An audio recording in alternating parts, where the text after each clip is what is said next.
Once again, we welcome you to Moving Forward with Young Voices. Very happy to welcome Parker McCumber back to the program. Parker, good to see you once again. For those meeting you for the first time, take just a second here and tell us just a little bit about yourself. Well, my name is Parker McCumber. I am a serial entrepreneur, and I'm currently a Doctor of Business Administration student. I write for Young Voices on economic policy and international affairs, and I'm really happy to be here. Thanks for having me again, Brian. Well, we've got a great topic to discuss today, and a very timely one at that. I'm looking at your article from AmericanThinker.com about a central bank digital currency would harm our economy. And I'll admit, I'm one of those people who's very skeptical about CBDCs to start with, but that's an angle that I really hadn't considered. I'm looking at it more from the privacy side, and I don't want a social score, being attached to my spending or my ability to earn a living. But talk to me about the danger that a CBDC could pose to the economy itself. Definitely. So just to be upfront, I am also very concerned about the personal risk as well. But one of the aspects of a CBDC that I don't think was covered as much as it maybe should be was the fact that a central bank digital currency would undermine our current banking system and credit system. And it could really disrupt our ability to operate in our current established manner. So what kind of time frame are we looking at? I mean, I've heard about it now for some time, but I've also heard it's getting closer. It's getting closer. By my reckoning, it probably is closer to a reality than not. Am I close? I think you're right. I don't know if there's really a hard fixed timeline on it. It's something that's very commonly discussed now. There's proponents that say a CBDC is going to increase payment efficiency and it's going to help us make payments more secure.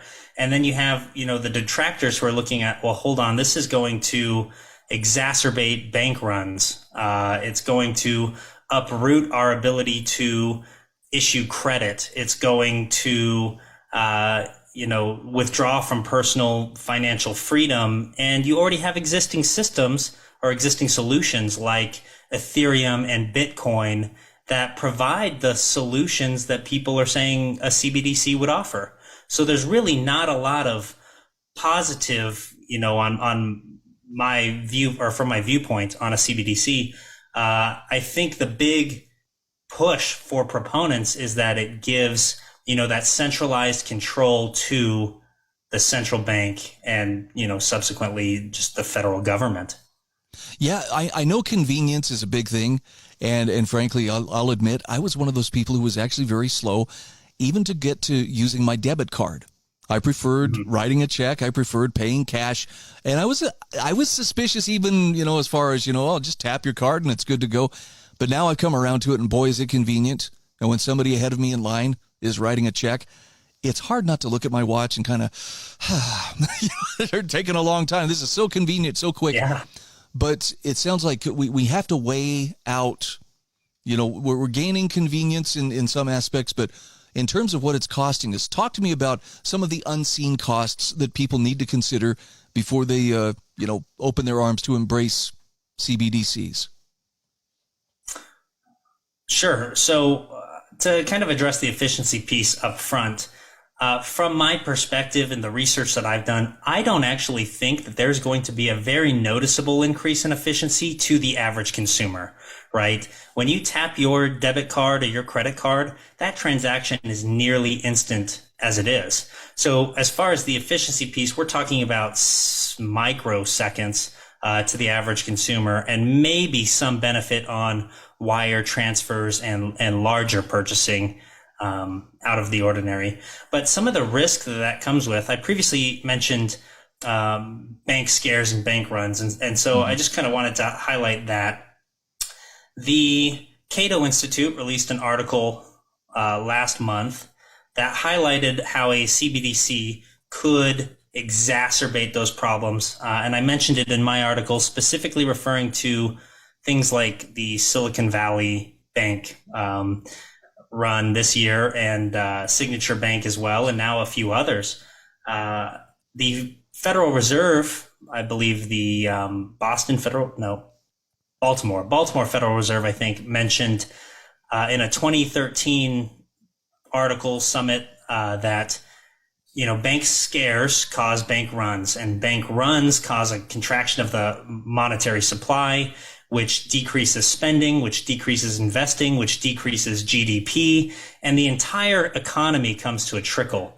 Now that becomes a bigger problem when you introduce something like a CBDC, because you have an instantaneous way that's widely accessible for people to take their money out of the commercial banks, to take their money out of the system that we've been using and move it to a central bank controlled, perhaps just a digital wallet, kind of like we have with Bitcoin or Ethereum. But they have an easy and widely accessible way to quickly pull their money out and hold on to it. And in essence, you create a snowball effect where you could be just shutting down bank after bank after bank. And so on the surface, you have that, but that also entails, slows in the availability of credit, which slows lending, which slows home purchases, car purchases, and really can shut down the economy on a much bigger scale, not to mention the loss of employment and jobs with those banks that accompanies it. So there's a lot of, I think, negative economic repercussions that people don't necessarily look at on the surface of a CBDC.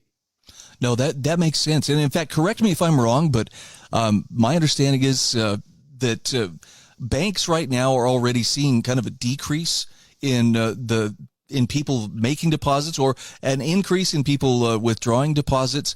It seems like I'm starting to see some small but noticeable restrictions popping up here and there. Is that a thing? I mean, it's not a bank run, but it sounds like there with some of the bank closings and some of the bank acquisitions and banks failing, like there does appear to be a growing crisis of confidence.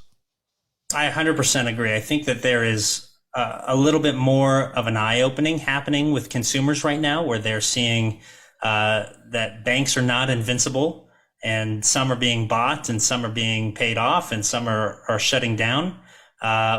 But, things like that cause a consumer to tighten their wallet and maybe hold on to their cash, so they're less likely to deposit it. They want to hold on to the physical asset, in an effort to protect it, essentially. So talk to me about where is this politically? You mentioned in your article there are some political representatives who, for instance, are not on board with this, but is this something, could you give me a feel? Generally, is it an accepted idea by most people, for instance, in Congress, or are they kind of taking a wait and see approach? So I wouldn't say that they're taking a wait and see approach, but I would say it's pretty divided right now. You have some legislature currently being pushed to prevent the creation of a CBDC altogether. However, the support for that is really, I think, a 50-50 split, where you have a lot of congressmen and senators that want to see a CBDC go into effect, and you have a lot on the opposite side who are like, hold on, no way, this is too big of a risk. Typically, their viewpoint is to that personal freedom, that individual financial protections. But, to be honest, I don't see any kind of legislation moving quickly at this point, just due to the split. So what's the best thing that as consumers we ought to be doing? I mean, in addition to becoming better informed about CBDCs, are there any action steps that we can take? For instance, I'm fully 100% not on board. Do I need to reach out to my representatives and let them know this is a really bad idea? So definitely, I recommend that at the end of my article. I think if you do your research, you've read into CBDCs and you oppose them, you should be reaching out to your elected representatives and letting them know that you do not want them to support that, and that's not your view. Okay. And as you've made the point in your article, it's from a privacy standpoint, there are plenty of reasons to be concerned, but just from an economic standpoint, it's not like the economy's standing on the strongest legs right now to start with. This may be something that sends it even into a more wobbly state than it currently is.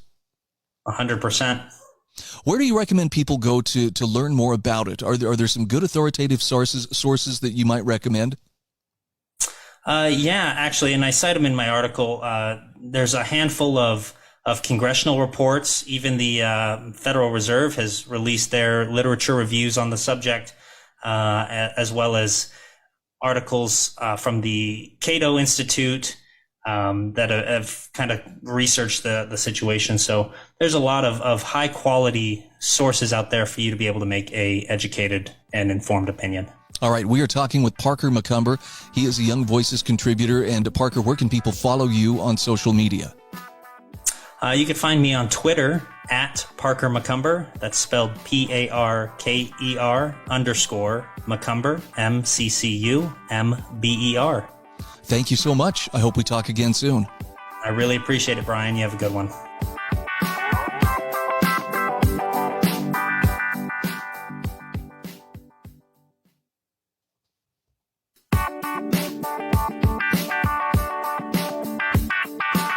Welcome back to Moving Forward with Young Voices.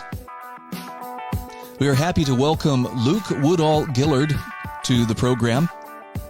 He's a Young Voices contributor as well as an expedition photographer and medic. And Luc, I'd love it if you would just tell us a little bit about yourself. Sounds to me like you lead a pretty interesting life. Thank you so much for having me. So my name is Luc. I'm an expedition medic based out of London in the United Kingdom. But my job lets me go to all sorts of places, jungle, to the Arctic Circle, to the desert, anywhere where there's an adventure to be there. And then my photographic work, I specialize in the expedition adventure side, journalism side, and I cover stories to do with One Health, which is the veterinary and environmental health, conservation, and then the impacts of humanitarian conflict on our world. And so I'm part of the Young Voices contributor program for the Adventure Medic magazine, and I'm a fellow of the Royal Geographical Society. Wonderful. I'm very happy for this opportunity to visit with you. And I'm looking at a fun article. The headline caught my attention. Billionaires give cows New Year's resolutions to stop burping. Okay, you have my attention. Let's talk about this. I understand that there are environmental concerns about methane emissions from cattle. Talk to me about this specific effort, and who are these billionaires that are raising millions of dollars to help stop cows from burping?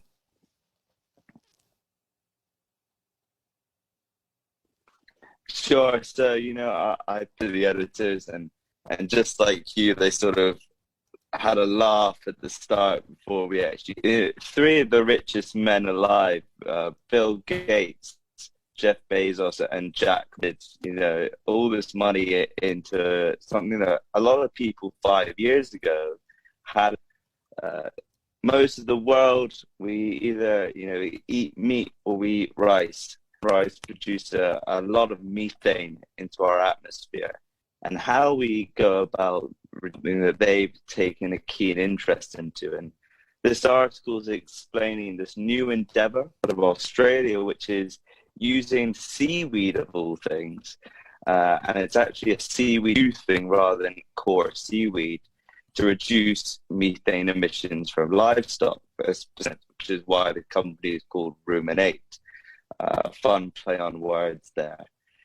And they're saying rather than the 20 to 35 to maybe even 40% reductions of competitors have been saying for the past couple of years that they can achieve, they're saying 80% we could go methane neutral, which is an insane statement to make, an amazing feat. But their goals are quite low. They're talking about 300 million cows by 2030. There's 1.4 billion cows. When we're really looking at it, and what I was going for with this article is saying we can have these strategies to help fix our planet, but if they're not available to everyone, if they're not available, then it's just a drop in the ocean. That makes sense. And I have to ask you this only because inquiring minds like mine want to know. Isn't there also naturally occurring methane Does this take into account, decomposing matter in swamps that, bubbles to the surface? Or are we looking specifically at the contributions that large-scale cattle operations, are putting into the atmosphere? Now, that is a great question. And you're totally right. Which sphere? So, without delving into the science too much, I'm not a scientist. I'm about to qualify. So my limit of science is what I learned in school. But for instance, our atmosphere, the thing that allows us to breathe, is made up of predominantly oxygen and then a load of other gases which contribute less than 1% of our atmosphere. Methane is 0.0000167 or something along minuscule amount. But its ability to absorb heat, which in this very lucky position as a planet that we're far enough away from the sun, an atmosphere and we can be warm. Okay, I love the cold, but I wouldn't want to be as cold as it would be greenhouse gases, whether that's carbon dioxide or methane, and the effects that those have on to generate heat. The problem is that we are generating more than what is naturally meant to be in the system. Now, the great thing about water vapor is increase the amount of water vapor to a certain point, and then it rains, and that water vapor goes, we simply can't hold it. But the problem with methane and carbon dioxide continue to generate and continue to be held in our atmosphere. Now, many people will say, look, there's fossil fuels, there's rice, there's livestock, there's many different contributors, and carbon dioxide, as you said, cutting down trees and decompose where carbon dioxide comes into it. And carbon dioxide, over the long span, we're talking centuries, less than methane. But where methane comes into its own is in our first 20 years, times more potent than carbon dioxide in 20 years. After that, after 12 years out. So it's something that we can fix short term. It's something that we can use as a sort of code, the life we're living now to where we need to be in 2030, 2040, and then into 2100. So are there others besides the billionaires that you mentioned who are embracing, this potential solution that this company Ruminate is putting forth? I mean, it sounds like this is very cutting edge, but it's also not being kept a secret. I wonder if there are others lining up to get behind it and to back it. So Ruminate aren't the first ones to do this. There was years ago when they were starting to use seaweed in North America to do this. Ruminate is doing is two things. It's first the type of seaweed they use, which is a very complicated Latin name, so I'm just going to call it red seaweed. All right, that's in warmer waters, which is great if you're down in the South Pacific and we can grow it as much as we want. So that's one thing. The other thing is that they're building it as the core ingredient of just sort of chopping up the seaweed and giving that on top food source that you would give to your livestock. And the third thing they're doing over their competition, Dutch State Mines, DSM, is that they're able to deliver water, oil, or liquid form. And this is where the really interesting stuff happens. We're not going to have a farmer going out and putting this out onto pasture every day. I've worked in Australia. They're very busy men and women. They have a lot of things to be doing. They don't want to be going 100 or 200 head minimum and going off and doing this every day. So that it's safe to drink for us and them, then that the expansion. Well, that is comforting that, we're talking about a naturally occurring substance and not something that, has potential to, cause problems, further down the food chain. For people who want to know more, in addition to your excellent article on this, is there a resource you could recommend where people could go to become better informed on this issue?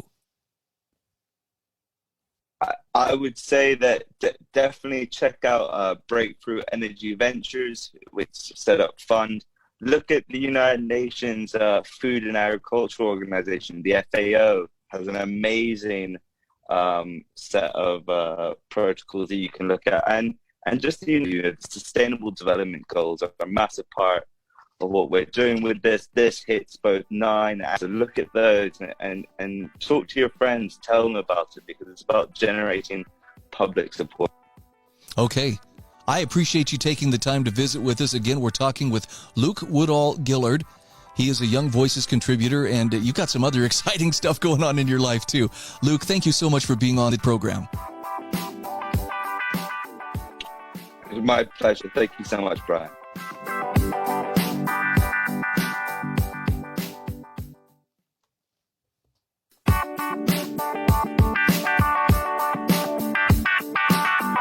Welcome back to Moving Forward with Young Voices. Hey, we're welcoming a familiar voice back to the program. That would be Samuel Mangold-Lenett. Sam, for people meeting you for the first time, take just a second here to fill in some blanks about who you are and what you do. Sure thing. Well, first off, thanks for having me back. Happy to be here. So I am a staff editor at The Federalist and a native of Cincinnati, Ohio. Nice. And you got a great article here that I really enjoyed about RFK Jr. In fact, specifically, exhausted Republican voters should be more skeptical of RFK Jr. I would probably count myself as one of those exhausted Republican voters.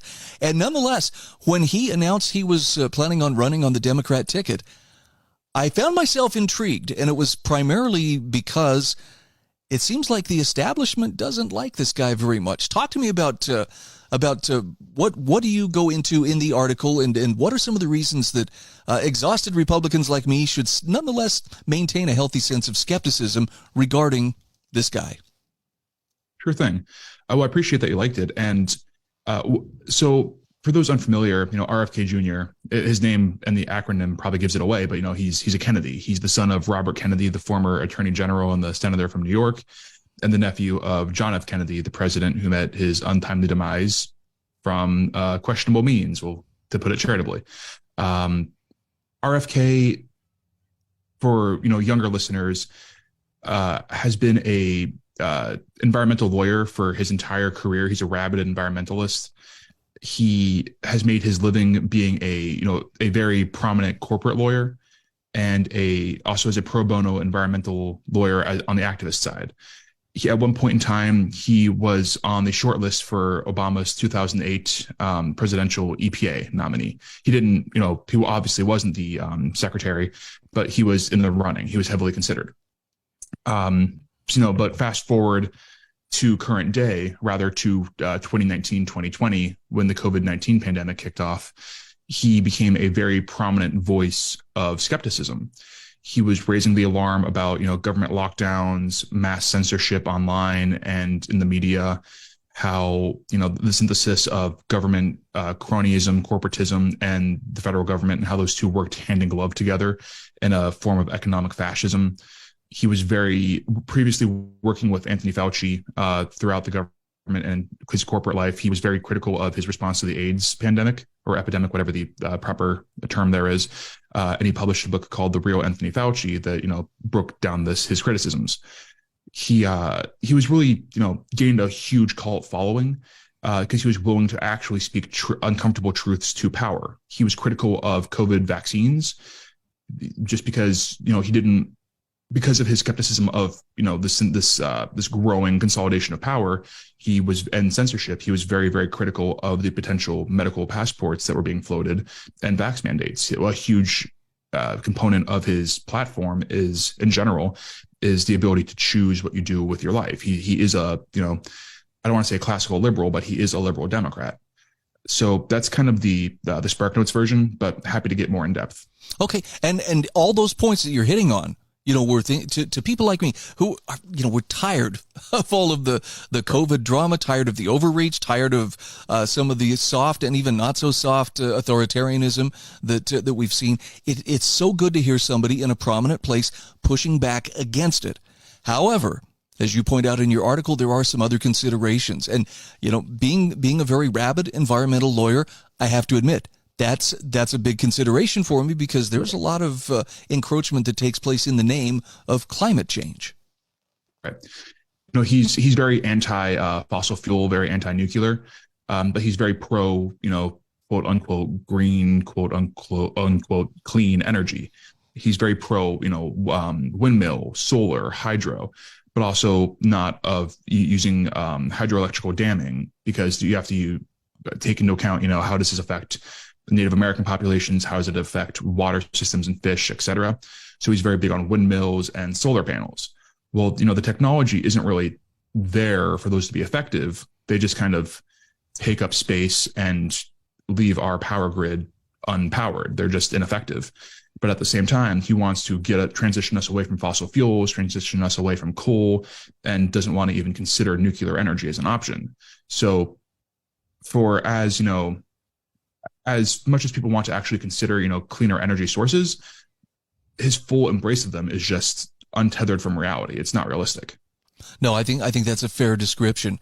Now, he also is, you had mentioned, rather wrapped up in identity politics. Talk to me about that.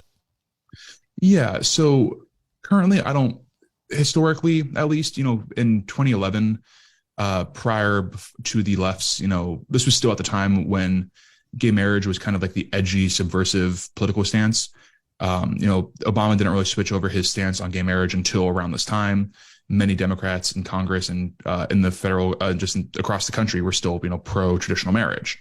In 2011, RFK signed a letter with the Human Rights Campaign, a very corporate-backed institution, to express his support for same-sex marriage in the state of New York.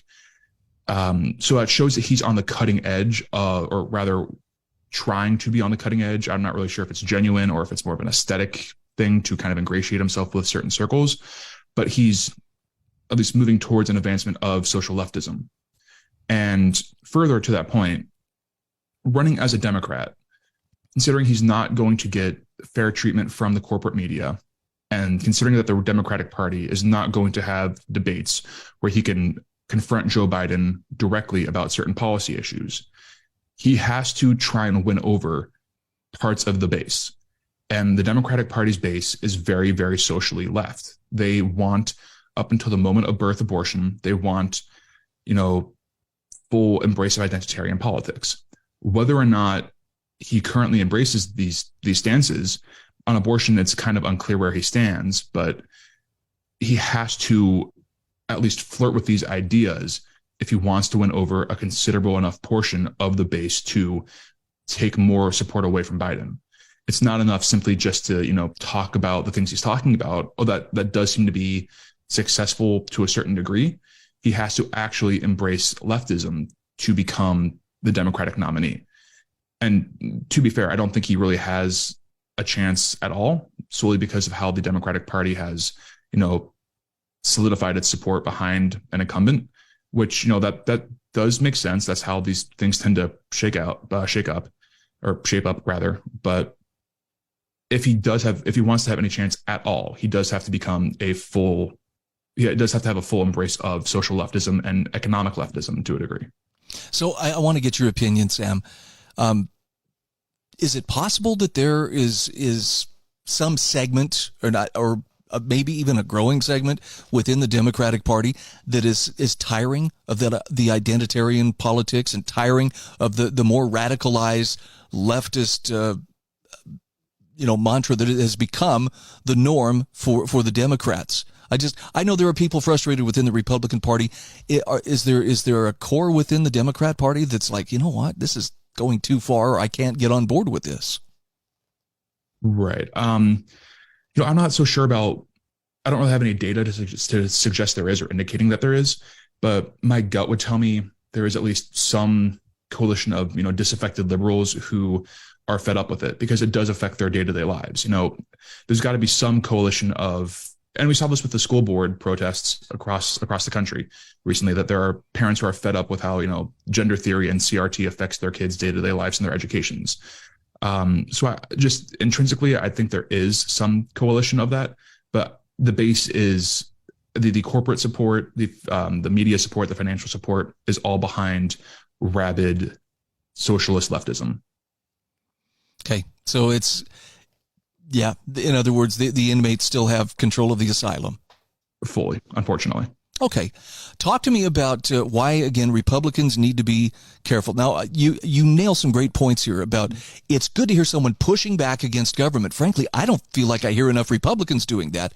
But in this case, Robert F. Kennedy Jr., he's pushing back, and he's definitely hitting some of the right notes. But remind me again, why is it best to be skeptical as opposed to, oh, good, anybody who's pushing back, we should throw our weight behind them?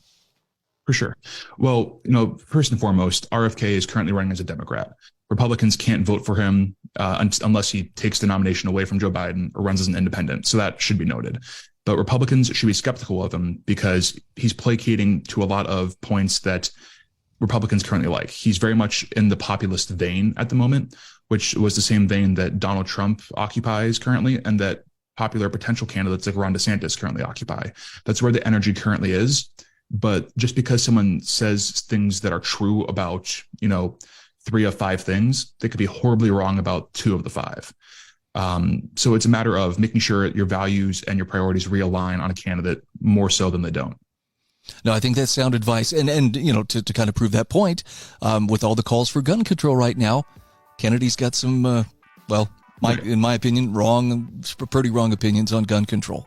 Again, we're talking with Samuel Mangold-Lenett. Sam, where can people follow you? Where can they find you on social media? Yeah, you can find my writing at thefederalist.com, and you can find me on Twitter at SMLENETT. Thanks for having me. It's been great. Thank you.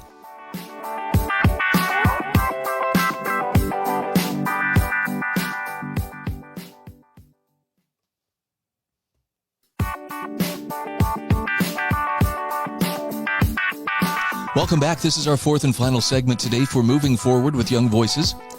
Very happy to welcome Rachel Chiu back to the program. Rachel, it has been a while since we last talked, so I'm guessing for some people this is going to be the first opportunity to get to know you. Tell us just a little bit about who you are and what you do. Of course. Thank you so much. So my name is Rachel Chiu. I am a contributor with Young Voices, and I'm also a resident fellow at the Committee for Justice. And you have a very interesting and timely article that we'll be discussing today. ChatGPT's artificial intelligence can produce artificial truth. Now, I admit I'm kind of a newbie to using AI, but I've been playing around with it. It's very impressive, unbelievably fast, like mind-blowingly fast. But there's something you point out in your article, and that is that for ChatGPT, a lot of their success comes from producing responses to the user's request as opposed to accurate, truthful responses. Let's delve into that a bit. Yeah, of course. So I think the interesting thing with ChatGPT is that for many folks in the public, this is their first taste of what AI can do. And I think that that's very profound. But at the same time, there's this perception that ChatGPT, amongst many others, that they are wholly accurate, right? Because there's something about having that technological aspect to it, that data-driven aspect to it, that makes it seem like whatever it produces is actually true. And I think that given where we are right now with this technology, that perception can be very dangerous, because if folks are using this and just taking what they see as fact, it may not be the case. And as I've found, and I'm sure you have seen as well, it's often wrong most of the time. And it can produce things that sound very true, that sound very accurate, but the stakes can often be very high too if it produces something that's not true, that's defamatory, that's incorrect about another person, organization. So as users, that's something that we should be very aware of. It seems that one of the things I've noticed people pointing out when they're interacting with ChatGPT is whoever programmed this AI seems to have programmed some biases into it as well. Yeah. And so that's something that we've seen in a lot of different contexts with AI. A few years ago, I was doing research on AI hiring bias. And even though these hiring tools that companies were using were perhaps better than a human who would be doing it, it was still not free of bias. And that's something that in the hiring context that they were trying to work through, not something that could fully be resolved, in part because AI trains on data. And if there's bias in that, the AI can't get rid of it per se. And so that's something that I think plagues a lot of different AI systems. I would say at the same time, though, despite these issues, these are things that we should for sure be aware of, but at the same time, understand that there are a lot of positive uses for AI and we shouldn't stifle that. So don't be so quick to throw the baby out with the bathwater. Exactly. What are some of the responses, for instance, though, that governments that have concerns that AI either is too powerful or inaccurate? I understand that some are having what I would call maybe kind of a knee-jerk reaction to it. Can you give me any examples of what government's trying to do to either get ahead of this or to rein in what they perceive as a potential threat from AI? Mm-hmm. Yes. So there's one country that I would like to flag. So Italy had a temporary ban in which they paused the usage of ChatGPT within their borders. They have since lifted that, I believe, at the end of last month. But I think that example is very profound. That is the first country in the West to propose and implement a ban of that sort. And it got a lot of other countries in Europe to take a pause and think, okay, is this something that we want to do as well? And in the United States, some lawmakers have been toying with the idea of having more AI rules. So this belief that perhaps a ban would be positive or some other sort of regulation is something we're seeing and hearing a lot more of, which is why I think that the conversation around ChatGPT should be very tempered and very balanced. And what I mean by that is we should be looking at the potential harms, seeing what they are, identifying them, but not implementing a ban that makes it so that we can't even address these issues, or even worse, that this technology cannot fully develop. So one example that I would also want to give here is, as we said, oftentimes the responses that are produced are not necessarily accurate. And if it's false, if it's defamatory, we actually do have a lot of laws for that. If a human says something defamatory against another person, there are laws to protect against that. Now, we don't know how it's going to relate per se to AI, but those are the types of questions that we should be asking, seeing how our current legal frameworks can perhaps accommodate for AI. So I have to ask you this, and I know there are some pretty interesting theories out there, some about the danger that AI poses. Anybody who's watched The Terminator is probably like, yeah, tell us. But what are the downsides? I know there's a lot of potential upsides, but are there some legitimate risks that we need to be aware of? Yeah. And I think, so the risk, I think, it's twofold, right? So I think it's the fact that ChatGPT and other programs like it are not at the stage where they are accurate yet. So that is the first issue. The other side of it, which we talked a little bit about, is that public perception, right? So when users are engaging with these systems and they think it's accurate, right? And they're moving forward with that information as if it's accurate, that poses a big problem. And that's not something that laws will take care of per se, but that's something that I think we as a society need to understand when we're using this technology. It's great, it's fast, it's very interesting, but at the same time, it's still new, right? It's very new. And with ChatGPT, it's using training data, that has a cutoff point. So it's not going to be even accurate to to the current news and events we have. So even if it could produce, even if it was more accurate, it still has that cutoff point that I think we as users need to understand. And politics and policy flows downstream from what the public actually believes, right? So those two things are very much connected. And I think that as this technology develops, we as a society just need to understand that it's going to have a lot of growing pains. That makes sense. And I'm looking forward to, look, I can't wait for the bugs to be worked out and the accuracy to improve. But what kind of realistic time frame do we have to look at for that to happen? I mean, some of this seems to have just kind of sprung up overnight. Is it wrong to have heightened expectations? Well, this ought to be done pretty quickly then. That's a good question. I wish I had an answer to it. I think a lot of companies are very interested in generative AI and seeing this technology develop at a rapid pace. And with that, I think time will tell to see how fast this AI race, propels companies to engage in research and development. I would say if I was to put my best guess forward, I think in the next few years, we will see this technology to develop further than it currently has. But even more so, I think we're going to see perhaps more regulatory and legal responses that perhaps go a little too far. So, yeah, we've got to be careful not to overreact to problems, either real or in our imaginations. Let me ask you this, Rachel. We've got about 1 minute left here. What do you see as the most likely area where this kind of AI is going to become more of a daily part of our lives? I mean, the internet was kind of a novel thing at one time, but now who can imagine life without it? Are we on a similar trajectory for this kind of AI technology?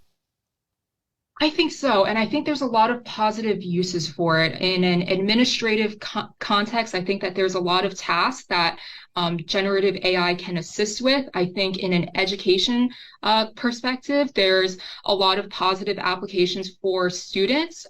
So I think in time we will see this as a tool more so than a threat.